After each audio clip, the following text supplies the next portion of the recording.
For 3 decades, I spent my life on my knees, scrubbing floors while my siblings tore open Christmas presents I wasn't allowed to touch. Every December 25th followed the same script. Harold and Marilyn Callahan would park themselves in their matching recliners, coffee mugs in hand, smiling as Derek and Fiona ripped through wrapping paper like it was a competition. And me? I'd sit near the kitchen doorway, close enough to see the joy but far enough to be reminded I didn't belong. "Evan, those dishes aren't going to wash themselves," Marilyn would say, her eyes never leaving the TV. Christmas or not, the work never stopped. I always believed I was adopted. At least, that's what they told me. I thought I was the unwanted baby their church had guilt them into taking in. The extra mouth to feed that had to earn every meal. For 30 years, I accepted that as my reality, convinced it was just the hand life had dealt me. Some kids are born into love, others into duty. I got the Callahans. But at Harold's funeral, as I stood in the back like the family disgrace I'd always been, a man I didn't recognize approached me. He was shaking, holding a stack of old papers tight to his chest like they were priceless. His eyes locked on mine the way someone looks at a ghost they'd given up hope of ever seeing again. "Evan Callahan?" he asked, though it sounded more like confirmation than a question. "Yeah, that's me," I said. He slowly shook his head. "No, your name is Lucas Harper." Those words hit me like a blast of ice water. This stranger stood in a funeral home telling me my whole life was a lie, and then he proved it. He pulled a faded newspaper clipping from 1994. My younger face stared back at me from the front page, under a headline that read, "Missing heir to Harper fortune, reward now $93 million. You weren't adopted," the man said, his voice trembling. "You were stolen. Your real parents never stopped searching. Your mother is still alive, Lucas. She spent every single day of the last 30 years praying you'd come home. My name is Lucas Harper. But for 30 years, I answered to Evan Callahan. I'm 35 now, and until not long ago, I managed a small hardware store in rural Montana, barely scraping by in a one-bedroom apartment above a diner. My story isn't about discovering I was secretly rich. It's about realizing that everyone who was supposed to protect me chose to ruin me instead. It's about learning that the love I thought I'd never had been searching for me all along. The man's name was Gideon Price, a private investigator who had been chasing my trail since I was 7 years old. Harold Callahan hadn't been my adoptive father, he'd been my kidnapper. Marilyn Callahan wasn't a cold, distant mother, she was my jailer. And Derek and Fiona, the golden children who got everything while I got nothing, were their real kids. Gideon told me I'd been taken from a park in Boston when I was 5. "Your mother's name is Margaret," he said, tears cutting down his weathered face. "She and your father built an empire from nothing, hoping success would buy them the power to find you. Every dollar they made went into the search. The FBI, private detectives, even psychics when things got desperate. They never stopped looking, Lucas. Not once in 30 years. Meanwhile, Harold Callahan lay 10 feet away in a coffin, ready to be buried with his secrets. Marilyn sat in the front row in her black dress, pretending to be a grieving widow. She'd made me call her ma'am my whole life. Never mom. Now I understood why. Every time she looked at me, she saw the one thing that could destroy her. I wasn't the unwanted adopted kid. I was evidence. Proof of what happens when greed drowns out conscience. I was the boy whose real mother had been dying inside for 3 decades, whose father had gone to his grave still carrying my baby picture in his wallet, whose inheritance had quietly grown while I remained missing. Gideon handed me a photograph. It was recent, maybe taken a month earlier. A woman in her 60s stood in front of a huge corporate building. Even through the grainy print, I could see it. She had my eyes. The same shade of green the Callahans used to say didn't match the family. They were right. It didn't. Because I didn't look like them. I looked like Margaret Harper, my mother, the woman who, Gideon said, had tried to end her life twice after I vanished, surviving only because she refused to give up hope. "She needs to know you're alive," Gideon said, his voice urgent. "She's hanging on by a thread, Lucas. The doctors say hope is the only thing keeping her heart beating. Will you come with me? Will you come home?" Home.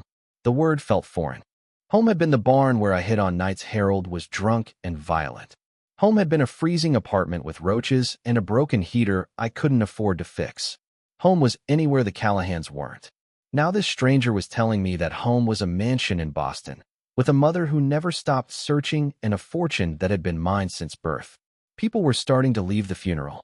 Marilyn walked past us, and for the first time in 30 years, she actually looked at me. Not through me, not past me, at me. And in that moment, I saw it. Recognition. Fear. Guilt so deep it looked like it might swallow her whole. She'd known who I was all along. She always had. Growing up in the Callahan house in rural Montana meant you learned your place fast and never forgot it. Harold Callahan ran a 300-acre cattle ranch that everyone in Pine Hollow admired. Marilyn kept the books, and not a single cent slipped past her. In a town of barely 2,000 people, the Callahans were considered the model of decency. Harold sat on the church board. Marilyn organized the Harvest Festival. To the outside world, they were the picture of Christian generosity, a couple who'd taken in a poor abandoned child out of compassion. Their story was simple and believable. They claimed they found me on their doorstep one icy winter morning in 1994. I was 5, wearing thin clothes, clutching a note that said, "Please take care of him. I can't anymore." No name, no reason, just a mystery dropped on their porch. Marilyn's cousin, the sheriff, supposedly tried to find my parents but came up empty. So the Callahans, already blessed with 2 kids, decided to open their home to me. Harold liked to remind me how generous that was. "We didn't have to keep you," he'd say whenever I asked for anything. "Christian duty only goes so far, boy." Their house was big, 5 bedrooms, wide porches, polished wood floors. But I didn't live in any of those rooms. Mine was a converted storage space off the garage with a tiny window facing the tool shed. No closet, no heat, and in winter, my breath fogged the air like smoke. Derek had his own bathroom and a flat screen by 13. Fiona's room looked like it belonged in a magazine. White walls, pink bedding, a canopy that probably cost more than I made in 3 months. Breakfast followed a hierarchy that never changed. Harold got his eggs over easy and thick-cut bacon.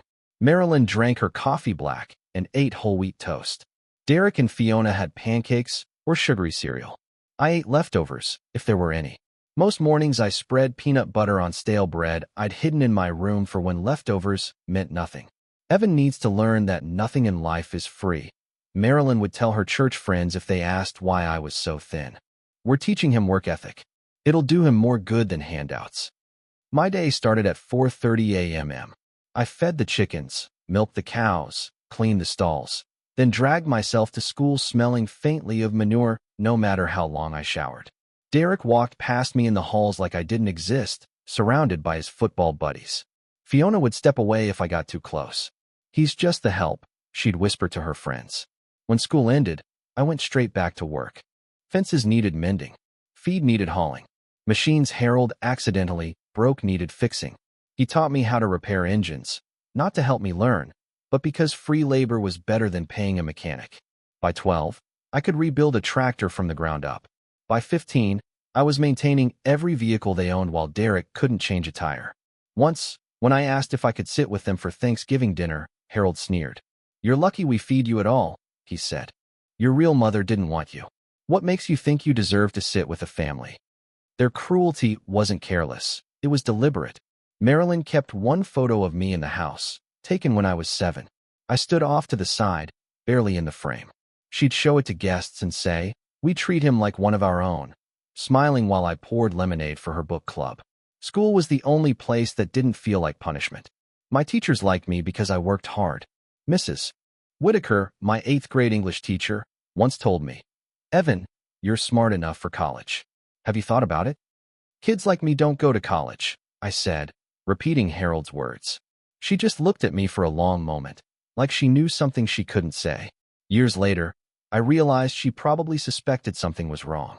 But in Pine Hollow, nobody questioned families like the Callahans. People didn't rock boats that had been floating smoothly for generations. The difference between me and their real kids showed most at Christmas. Derek and Fiona unwrapped new laptops, cars, vacations. I got work boots and maybe a used coat from Goodwill. What stung most wasn't the gifts, it was the act. Marilyn would hand me one neatly wrapped present in front of guests, smiling for show, then turn cold as soon as they left. By 18, I'd saved every dollar Harold paid me for what he called extra work.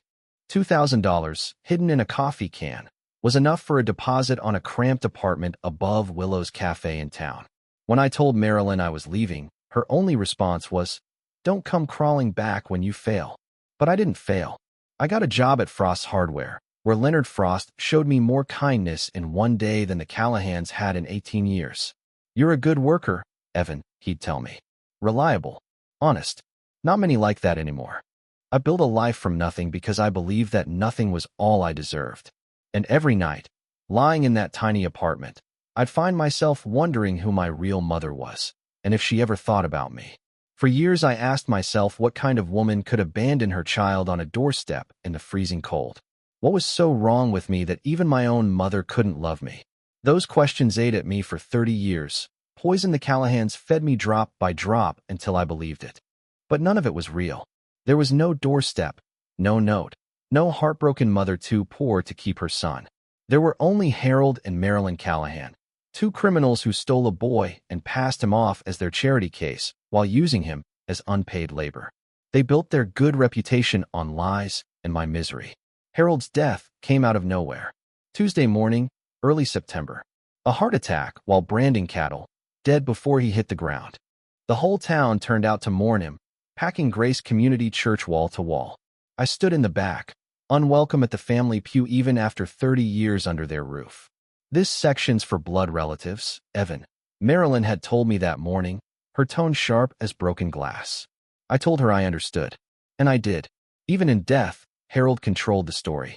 The pastor called him a pillar of the community, a faithful father, a godly man. He and Marilyn opened their home to a child in need, Reverend Kane said, gesturing vaguely toward me. "That takes a special kind of heart." The congregation murmured amen while my stomach turned. A special kind of heart, I thought. One that enjoyed cruelty, rationed food to keep a kid half-fed, and never once gave him an ounce of affection. That's when I saw the stranger.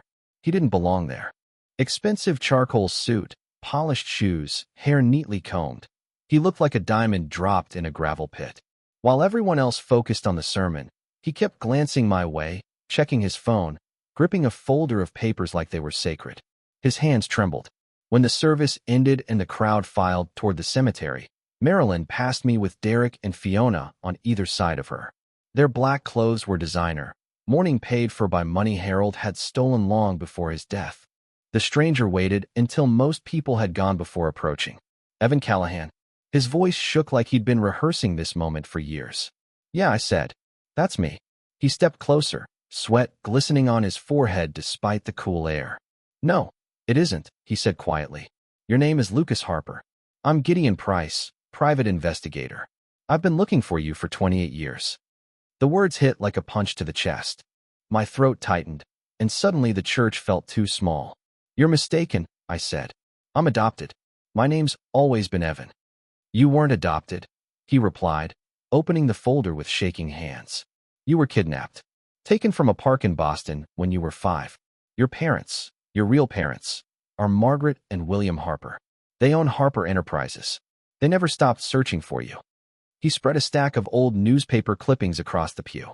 The first headline made my knees weak. 5-year-old heir vanishes from Maplewood Park. Beneath it was a photo of me. Same eyes, same hair, same small scar above my eyebrow. Another clipping from years later read, "Harper family raises reward to $93 million for missing son." "This is insane," I whispered, my voice dry as dust. The Callahans found me on their doorstep. There was a note. "The sheriff investigated." The sheriff, Gideon said grimly, was Marilyn's cousin, Vincent Caldwell. He's been dead 10 years, but his widow confessed. He helped cover it up, faked reports, forged adoption papers, made it all disappear. My legs went weak. I dropped onto the pew, my head spinning as every memory twisted into a new, awful truth. Every insult, every withheld meal, every reminder that I wasn't real family. All of it fit too perfectly. "Harold Callahan worked as a contractor in Boston 30 years ago," Gideon continued, his voice steady but cold. "He was part of the crew renovating the playground where you disappeared. The same week you went missing, he suddenly quit and moved to Montana. Bought a ranch with cash 2 months later." Gideon leaned forward. $90,000 in cash. Where does a man like that get $90,000 in 1994? The world tilted. Through the church window, I could see the hearse rolling toward the cemetery. Marilyn in her veil playing the grieving widow, while her husband's victim sat in the back pew realizing his life had been stolen. "Your mother's alive," Gideon said softly. "Margaret Harper. She's barely hanging on. Doctors say the only thing keeping her alive is hope. She's been hospitalized for panic attacks, depression. Twice she tried to take her own life." He paused. "Your father, William, passed away 3 years ago. His last words to me were, 'Don't stop looking for my boy.'" Then he handed me a photograph. A woman in her 60s stood outside a tall glass building. Even from a distance, I saw it. The same green eyes the Callahans always said didn't match theirs. The same eyes staring back at me in the mirror. "She needs to know you're alive, Lucas," Gideon said. "She spent 30 years wondering if you were cold, scared, hungry, if you remembered her at all. She still keeps your bedroom the way it was the day you disappeared. Every toy, every book, all waiting for you to come home." I sat in the dark, thinking of the storage room I'd called home, the single window, the breath that froze in the air each winter. Somewhere in Boston, a bedroom had waited for me 3 decades, kept spotless by a mother who never stopped believing I was alive.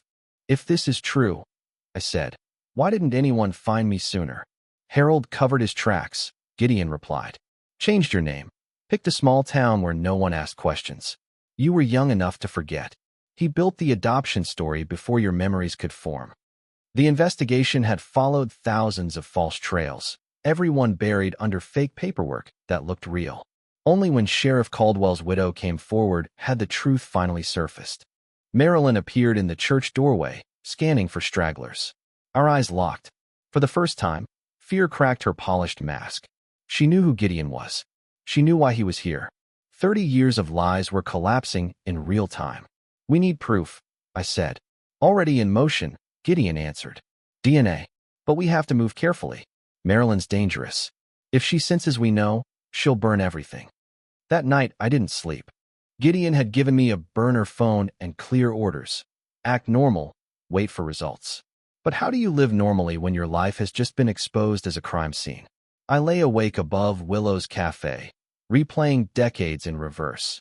Every punishment, every rule, every lie suddenly reframed as evidence. The cash payments, the bonfire of old papers, the canceled school trip because the passport office lost our forms. All part of the cage. At dawn I gave up on pretending and went to work early. "You look like hell," said Leonard Frost, clipboard in hand. "Harold's funeral was yesterday," I said. He nodded. "Can't say I'll miss him. Never treated you right." If only he knew. I never had a family to miss. That afternoon Gideon called. "Meet me at the Cedarview Motel. Room 12. 20 miles out of town. Remote. Safe." Inside, his room looked like a command post. Laptops, boxes, photos, timelines. "The FBI never closed your case," he said, swabbing my cheek for DNA. "Every year on your birthday, your mother called them for updates. She hired me 15 years ago, after they gave up. I've chased this ever since." He showed me photos. My 5th birthday party, parents kneeling beside me, faces alight with pride. Then a video. "Lucas," my mother's voice said, "tell Daddy what you want to be when you grow up." The boy on screen, me, bounced with excitement. A superhero. I save people. My throat locked. Somewhere deep inside, that memory still lived. "The results will take 3 days," Gideon said. "In the meantime, try to remember anything from before." I closed my eyes. Red rain boots. A woman singing. Mockingbird. Gideon's hand froze midair. He scrolled through his phone and showed a photo of small red boots sealed in an evidence bag. Lucas Harper. Items worn. Day of disappearance. "She sang that song every night," he said. "She mentioned it in every interview. Hoping one day you'd remember." The next 3 days crawled by.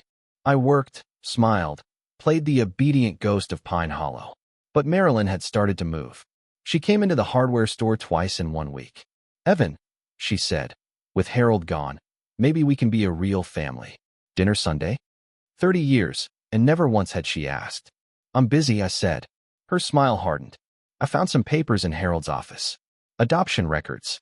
Would be a shame if something happened to them." It was a threat. That night, I called Gideon. She knows. She mentioned burning documents. The results came in early, he said. 99, 97% match. You're Lucas Harper. The FBI moves tomorrow morning. I sank onto my couch. Even expecting it, the words still hit like a blow. There's more, Gideon added quietly. Your mother wants to speak with you. She's been waiting by the phone since I told her we'd found you. Gideon said. Are you ready? Was I ready to speak to a stranger who was my mother? To hear the voice of a woman who had searched for me while I scrubbed floors and slept beside a tool shed? Put her on, I said. The line clicked. A soft, trembling voice came through. Lucas? Is it really you? I don't know how to answer that, I said. I've been Evan for so long. That's okay, she whispered. You can be whoever you need to be. I just need to know you're safe. Safe. A word I'd never fully understood. I am now. The FBI says I can't see you until tomorrow, she continued. But Lucas, I need you to know something. Every day for 30 years, I've loved you. Every birthday, I baked a cake. Every Christmas, I wrapped presents. Every night, I sang to your empty room. You were never forgotten. You were never replaced. You were always my baby boy. I broke then. 30 years of silence cracked open. The woman I couldn't remember loved me more than the people who raised me ever did. The FBI arrived at dawn.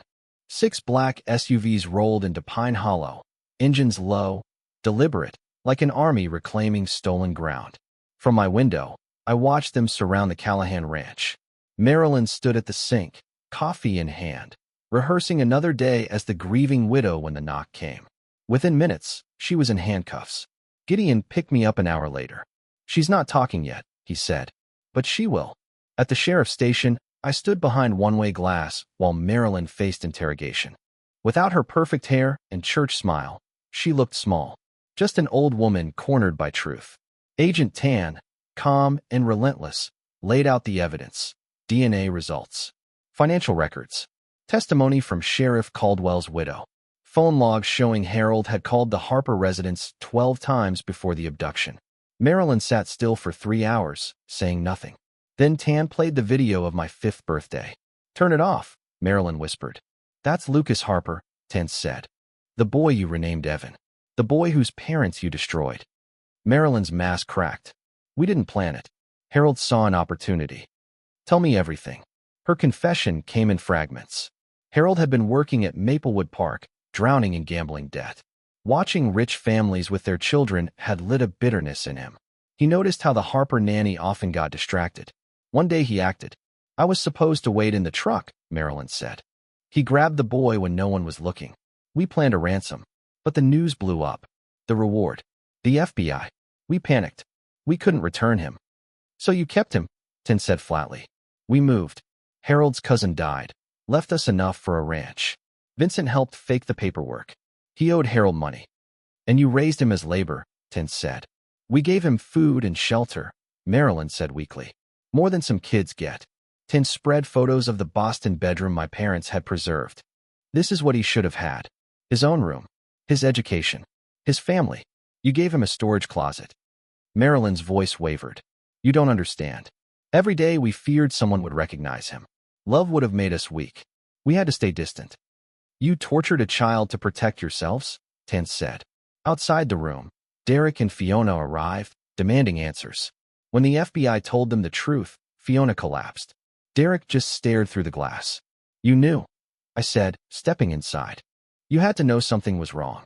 Mom said you were adopted, Derek said quietly. That your birth mother was a drug addict who left you. And that made it okay to treat me like trash? He had no reply. Fiona couldn't meet my eyes. Marilyn was charged with kidnapping, conspiracy, fraud, and child abuse. The FBI tied Harold to embezzlement, stolen materials, and the cash that bought the ranch. Everything they'd built would be taken apart. That afternoon, Gideon drove me to the airport. Your mother's flying in, he said. She couldn't wait another day. The private jet landed just after sunset. I stood on the tarmac, hands shaking. Margaret Harper descended slowly, as if afraid I might vanish again. She looked smaller than I'd imagined, fragile even, but her eyes, the same sharp green as mine, burned with 30 years of hope. Lucas, she said, reaching out. I nodded, my throat tight, words impossible. She closed the space between us in just 3 quick steps and wrapped me in a hug that felt like coming home to a place I had never known. Her scent was a mix of high-end perfume and something else, something familiar that pulled at memories I had long thought were just dreams. "My baby," she cried into my chest. "My beautiful boy, I'm so sorry. I'm so sorry we didn't find you sooner." "It's not your fault," I managed to whisper back. She stepped back slightly, her eyes scanning my face with wonder. "You've got your father's jawline, his hands, but those eyes are mine." She brushed my face lightly. "Do you remember anything at all?" "Red boots," I said, "and someone singing about mockingbirds." Her expression fell. "You love those boots. You wore them everywhere, even when it wasn't raining. And that song, I sang it every night, every single night, even after you were gone." She pulled out her phone, showing me a video from just last week. In it, she was in what had clearly been my childhood room, singing the Mockingbird song to an empty bed, the same red boots sitting on a shelf behind her. "I never stopped, Lucas. I never gave up hope that you were alive somewhere and might remember." Marilyn Callahan got 25 years in federal prison. At 70, that was effectively a life sentence. During sentencing, she showed no remorse, only saying, "I gave him a roof and taught him to work. That's more than his real parents would have done, spoiling him with money he didn't earn." The judge's reply was sharp and immediate. "You stole a child from loving parents and subjected him to 30 years of psychological torture.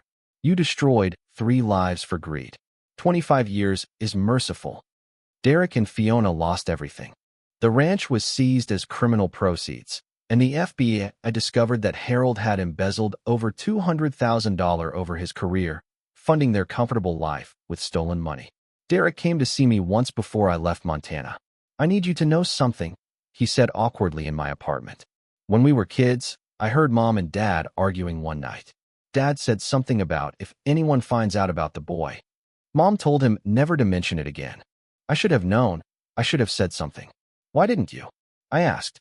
He stared at his shoes. "Because life was easier with you taking all the hits. Every time Dad got mad at you, he wasn't mad at me. I let you suffer so I could have it easy. I'm sorry, Evan. I mean, Lucas." It was the first apology I had ever heard from anyone in that family. Moving to Boston felt like landing on another planet. Margaret had kept my childhood room just as it had been for 30 years, but she didn't pressure me to stay in the family mansion. Instead, she helped me find my own apartment nearby while I adjusted to this new reality. The trust fund my father left me had grown to over $40 million, separate from the company holdings, a number that felt unreal to someone who had lived on minimum wage. But money wasn't what healed me. It was Margaret. She never forced me to call her mom or pretend 30 years hadn't happened. She simply showed up. Every morning, a text asking if I wanted coffee. Every evening, checking if I had eaten. Small, steady acts of care I had never known before. "Your father would have loved to see the man you became," she told me one evening as we looked through photo albums. "You survived what would have broken most people. You stayed kind when they were cruel. You worked hard when you had every reason to give up. That's not despite what they did. It's who you are at your core." I started therapy twice a week with a specialist in recovered abduction cases. Dr. Ramirez helped me see that the Callahans hadn't just stolen my childhood. They tried to steal my sense of self-worth. "They needed you to believe you were worthless," she explained. "If you thought you deserved better, you might have questioned their story.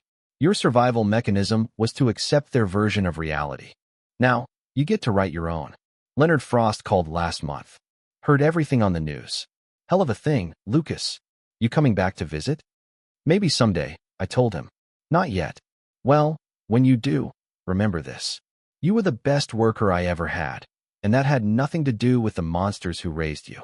That work ethic, that integrity, it came from inside you. Money doesn't change that. You earned every bit of good coming your way." Margaret and I now have dinner every Sunday. Not out of obligation, but because we choose to. She tells me stories about my father and the life they planned for me. I tell her about the man I became without them, the strength I found in the darkness. We are building something new from the ruins of what was stolen. The Harper Enterprises board wanted me to take over immediately, but I am taking business classes first. I want to earn it, I told Margaret, not just inherit it. She smiled. "You're definitely your father's son." He had said the same thing when his father offered him the company.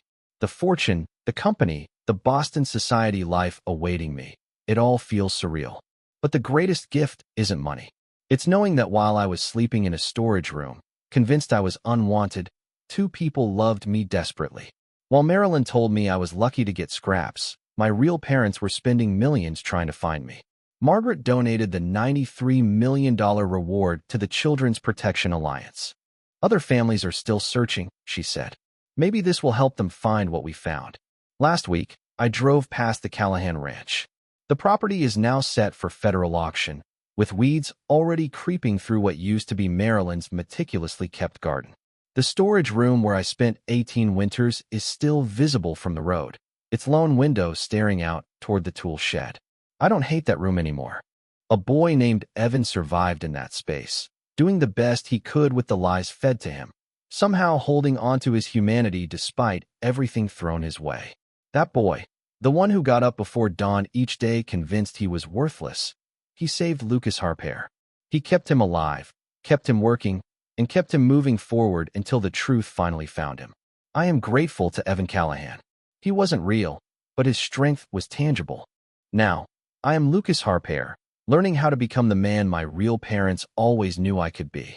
Every morning, I wake in a bed that belongs to me, living a life that is mine, with a name that is mine. The Callahans stole 30 years, but they could never take my future. They tried to make me believe I was nothing, yet it turns out I meant everything to someone who truly mattered. Some stories end with justice. Some end with reunions. Mine ends with something simpler. The knowledge that love can endure 30 years of separation, and that lies cannot bury the truth forever. Sometimes, the life you were meant to live is simply waiting for you to claim it. If this story touched you, if you believe in the power of truth and the resilience of families separated by circumstances beyond their control, please like this video and share it with someone who needs to hear it. Your support helps these stories reach those who may still be searching for answers. Leave a comment with your thoughts, and don't forget to subscribe for more incredible true stories of resilience, reunion, and redemption. Thank you for listening to my journey, from Evan to Lucas, from stolen to found, from surviving to truly living.